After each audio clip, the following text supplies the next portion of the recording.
Bismillahirrahmanirrahim. Okay, so we are moving towards the last topic of our chapter, geometrical optics. ठीक है, जो कि हमारे पास क्या है, रिफ्रैक्टिंग टेलीस्कोप. इससे पहले हम लोग simple microscope, compound microscope, short sightedness, long sightedness, ये सब डिस्कस कर चुके हैं. अब जो हम डिस्कस करें, that is going to be the refracting telescope. Telescope क्या होता है? टेलीस्कोप जो होता है वो कोई भी इंस्ट्रूमेंट है या ऑब्जेक्ट है जो कि लेंस से बना होता है. ठीक है, इसके अंदर लेंस लगी हुई होती है और इसके थ्रू हम लोग क्या करते हैं कि हम जो डिस्टेंट ऑब्जेक्ट्स होते हैं उनको मैग्नीफाई करके देख सकते हैं, क्योंकि जो डिस्टेंटली प्लेस्ड ऑब्जेक्ट्स होंगे वो क्या होंगे, बहुत छोटी होंगे. ठीक है, जो कि समटाइम्स विजिबल होती हैं to the naked eye, sometimes visible नहीं होती हैं टू द नेकेड आई. तो उनको मैग्नीफाई करके देखा जाता है थ्रू दिस इंस्ट्रूमेंट. ओके, सो अब हम रीडिंग कर लेते हैं. A telescope is an instrument used for magnifying distant objects such as stars and the planets. यानी celestial objects जितने भी हैं, stars हो गए, planets हो गए, sun वगैरह हो गए, इनको व्यू करने के लिए जो इंस्ट्रूमेंट यूज किया जाता है, ठीक है, that is known as the telescope. Like a microscope, a telescope consists of an objective lens. ठीक है, हमारे पास क्या होगा कि जिस तरह माइक्रोस्कोप के अंदर एक ऑब्जेक्टिव लेंस होती है, इसी तरह हमारे पास ये जो टेलीस्कोप है इसके अंदर भी एक लेंस होगी जिसको हम क्या कहेंगे, ऑब्जेक्टिव लेंस कहेंगे. ये क्या करती है, उस ऑब्जेक्ट की, डिस्टेंट ऑब्जेक्ट्स की क्या करती है, एक रियल इमेज बनाती है. ठीक है, and an eye piece which is use to view this real image. और क्या होता है कि दूसरी हमारे पास लेंस होती है, आई पीस लेंस होती है, जो कि क्या करती है, उस रियल इमेज को व्यू करती है और उसको मैग्नीफाई करके हमें दिखाती है. ठीक है, simple refracting telescope consist of to lenses.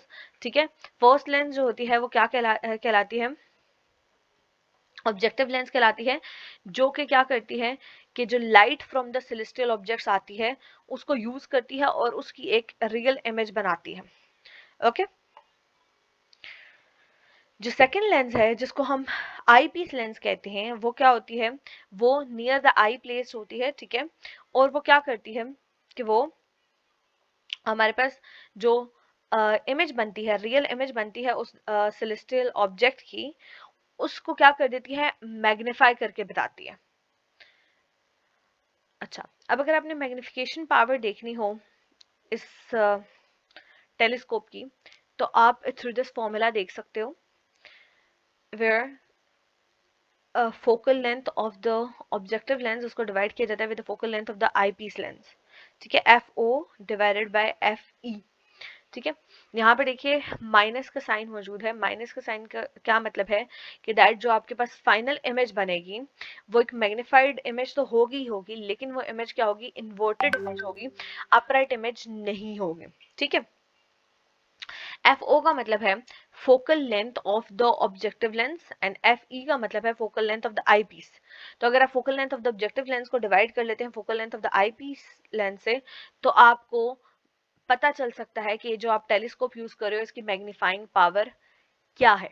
ठीक है, एक दफा मैं सारे फिनोमेना को आपको दोबारा से एक्सप्लेन कर देती हूँ कि जो आपका डिस्टेंट ऑब्जेक्ट्स होता है ना, ठीक है, उससे लाइट आती है और वो ऑब्जेक्टिव लेंस पे फॉल करती है. ऑब्जेक्टिव लेंस उसको क्या कर देता है, कन्वर्ज कर देता है एक पॉइंट पे.